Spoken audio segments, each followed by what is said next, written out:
Good afternoon, students. Welcome to the third session of the chapter Indigo. Now, let us quickly revise the chapter with the help of what is shown on the screen. I mean, the actual chapter.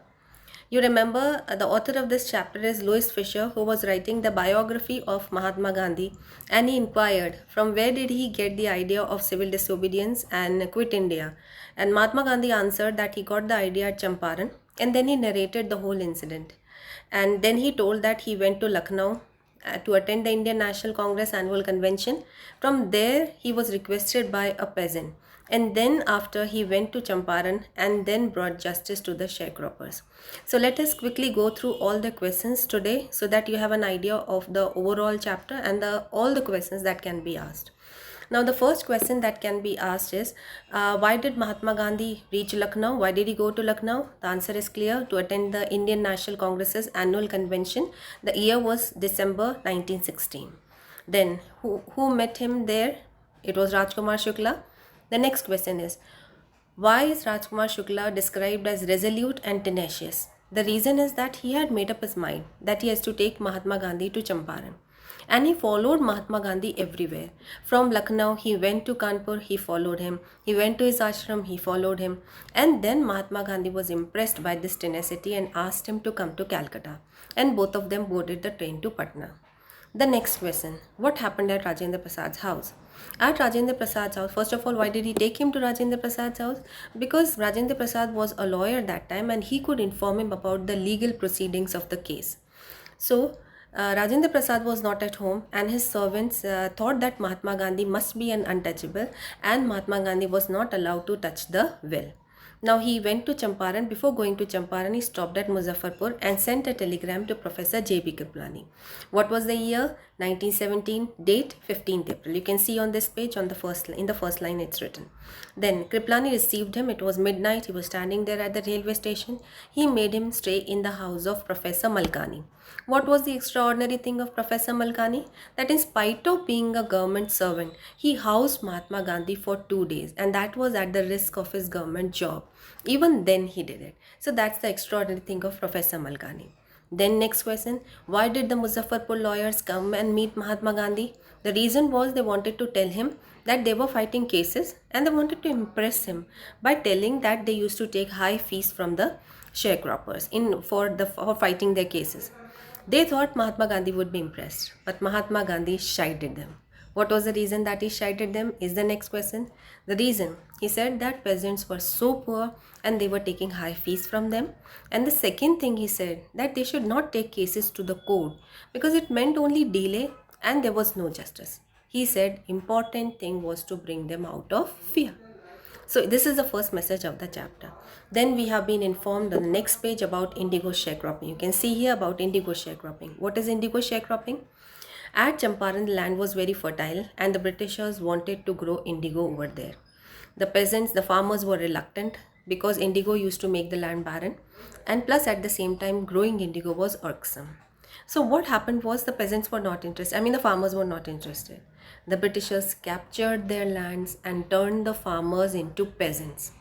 They gave the land on rent and said that on 15% of the land they'll have to grow indigo and they'll have to give this entire indigo harvest as rent. And they signed a contract. The contract was signed between the Britishers and the peasants. Whosoever would break the contract has to give compensation to the other. Now, Germany developed synthetic indigo. Now, the Britishers did not require the indigo, so they told the peasants, we are freeing you from the contract, you give us compensation. Peasants should not have agreed, but they agreed. Reason is all obvious clear. It was making the land barren, growing it was troublesome, they agreed. Those who did not agree were forced to agree.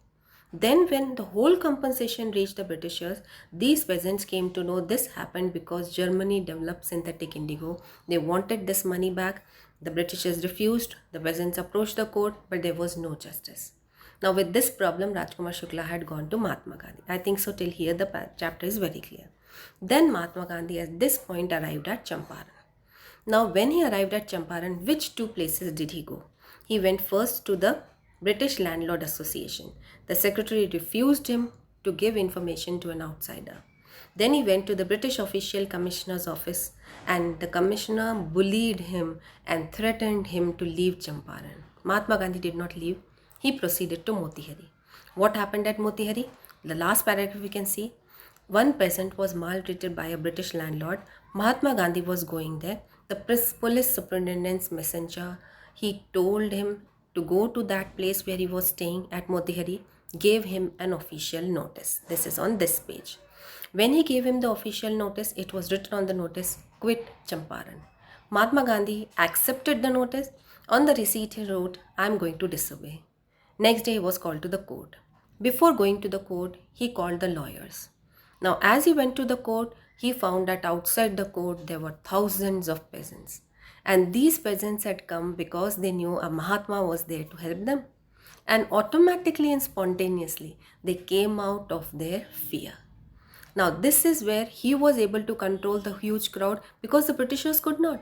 And he controlled the crowd and giving them proof that your strength till now was unchallenged. Now we can challenge it. You can find this line over there in para number 4 here. Their spontaneous demonstration in thousands around the courthouse was the beginning of their liberation liberation from fear of the British. You can find it over here.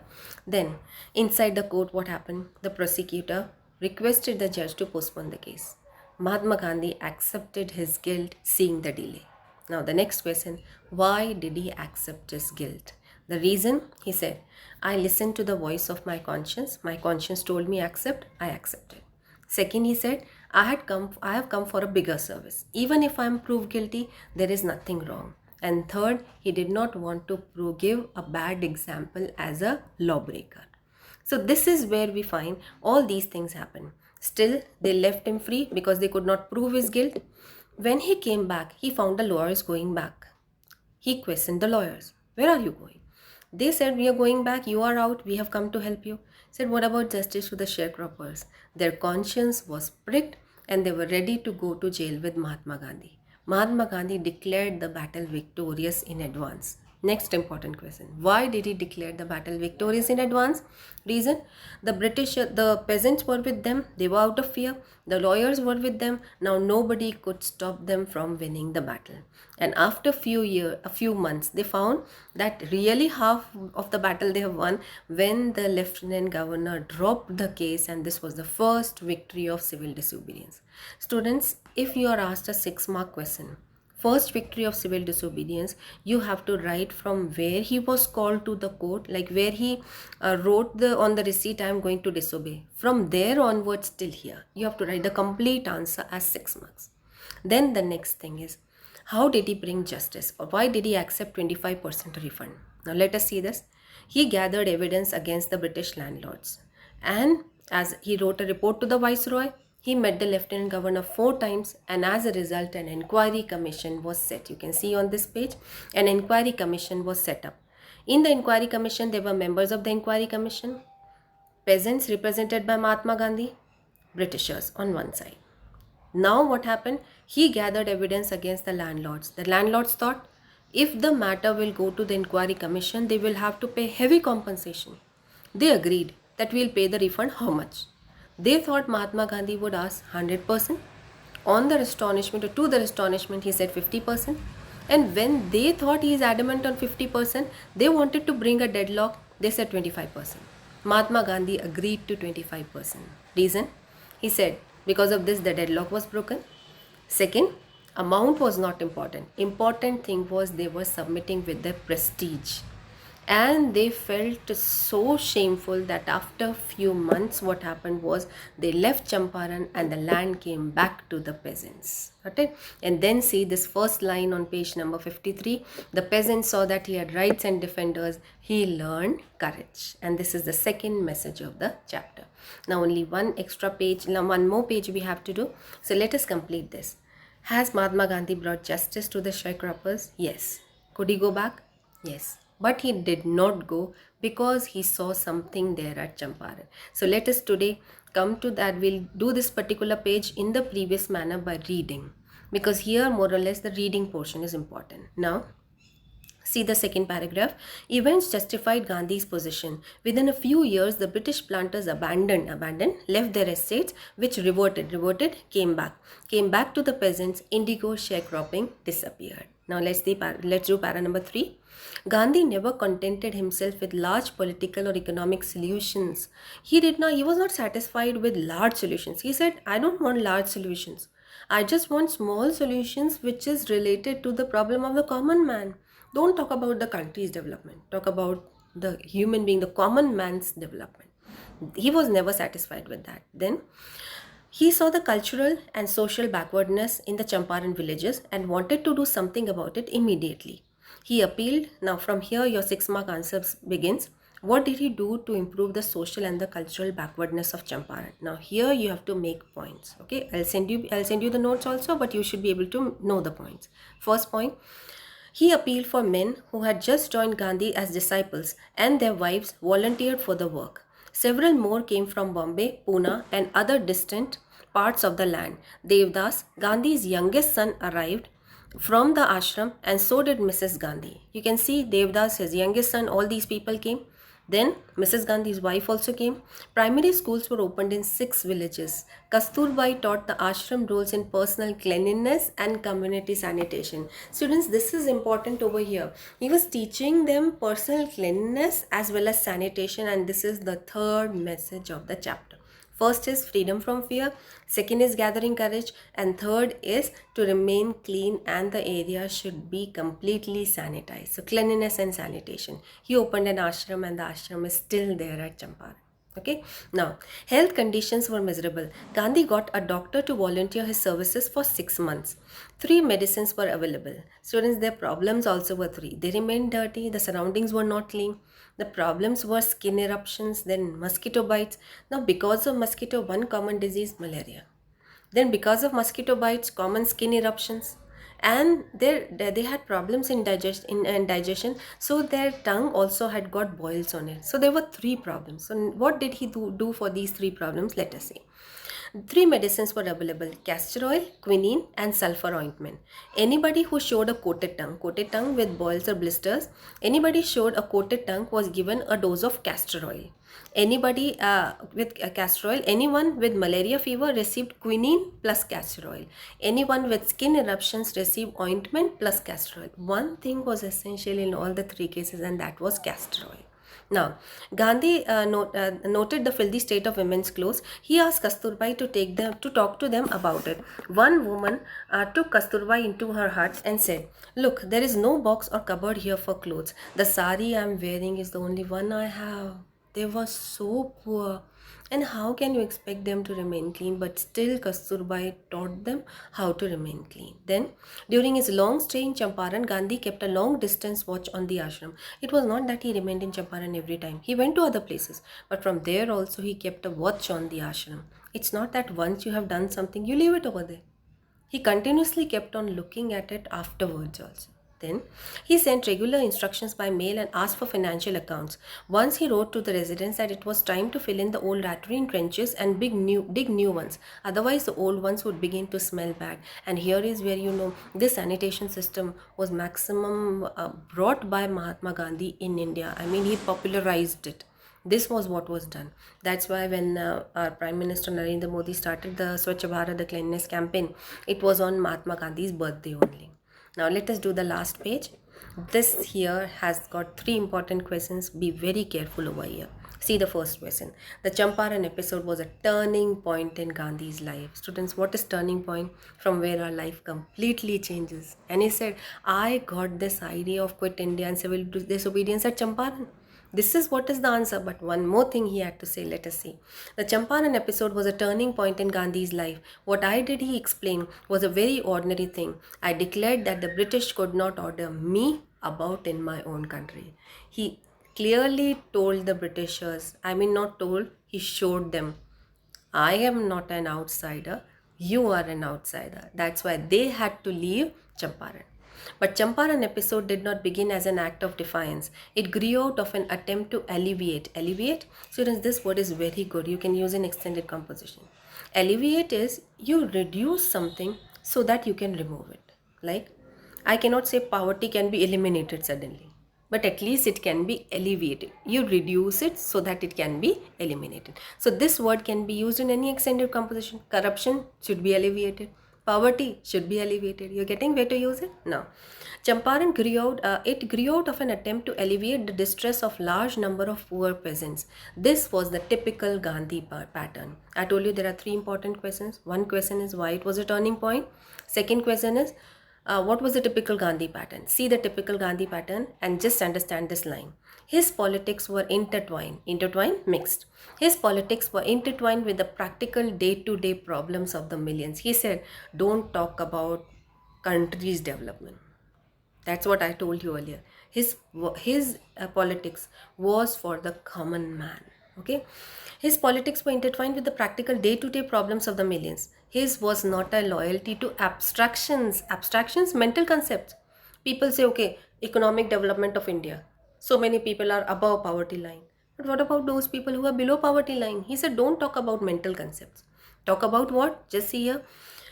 It was not a loyalty to abstractions, it was a loyalty to living human beings. In everything Gandhi did, moreover, he tried to mold a new free Indian who could stand on his own feet and thus make India free. This is the most important thing here. He wanted the people to become self-reliant. And this is the fourth message of the chapter. First message, freedom from fear. Second message, gathering courage. Third message, cleanliness and sanitation. Fourth message, becoming self-reliant. How did he teach them to become self-reliant? See that last episode. Early in the Champaran action, Charles Freer Andrews, people call him for short C.F. Andrews, the English pacifist one who worked is for peace. The English pacifist who had become a devoted follower of the Mahatma Gandhi. People used to say he is a bhakt of Mahatma Gandhi. He used to worship Mahatma Gandhi, although he was a Britisher. Okay, then who had become a devoted follower of the Mahatma came to bid Gandhi farewell before going on a tour to the Fiji Islands. Gandhi's lawyer friends thought it would be a good idea for Andrews to stay in Champaran and help them. Andrew was willing if Gandhi agreed, but Gandhi was vehemently opposed, very strongly he opposed. The reason, just see, he said, you think that in this unequal fight, it would be helpful if we have an Englishman on our side? This shows the weakness of our heart. The cause is just. Just means full of justice. The cause is just and you must rely upon yourselves to win the battle. You should not seek a prop in Mr. Andrews because he happens to be an Englishman. He said, don't depend on anybody. Depend only on yourself. And this is the method he taught them, a lesson of self-reliance. He had read our minds correctly, Rajendra Prasad comments, and we had no reply. Gandhi in this way taught us a lesson in self-reliance. And see the last line, self-reliance, Indian independence and help to sharecroppers were all bound together. You cannot remove self-reliance from Indian independence. You cannot remove help to sharecroppers from Indian independence because that was the beginning. You cannot remove all these three things. These three things were together bound. Now this whole chapter, I think so now all of you have understood. Now let us discuss the NCERT questions here. You have seen the first question. Why did he consider Champaran episode to be a turning point? I've already given you an answer. Because the Quit India Civil Disobedience Movement, the idea he got at Champaran. And second thing, he declared the Britishers, they were outsiders, not him. Then second, how was Gandhi able to influence the lawyers? Now this is important. I'll just give you a second to think. How was he able to influence the lawyers? Some of you must have got an answer. First place, at Muzaffarpur, when he scolded them.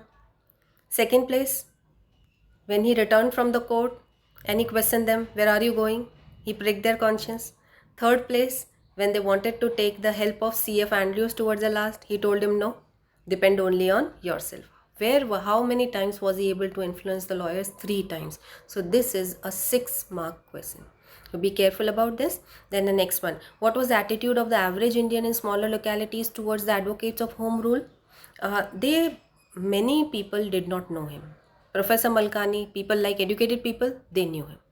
Professor Kriplani, Malkani, they knew him very well. The Muzaffarpur lawyers knew him very well. But do the peasants know him? Did the peasants know him? No. They only knew one thing. Mahatma has come to help us. So this was the attitude of the average Indians. Okay. Educated ones, yes, they were willingly taking part.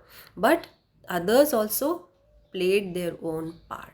Then, how do we know that ordinary people to contribute to the freedom movement? The answer is still the same. Then, freedom from fear is more important than legal justice for the poor. Do you think so, that the poor of India are free from fear after independence? The answer is no. The reason, when they come to the city, they face this sort of a discrimination. What? Then the qualities of a good leader have been mentioned. These all things. Okay, so now I'll be sending you the notes also, and the answers, probable answers to these questions also. One more thing, if you wish, you can copy down the notes. Otherwise, you can copy down that flowchart till there, and whatever I have taught today, that can be written in the form of notes. Okay, thank you.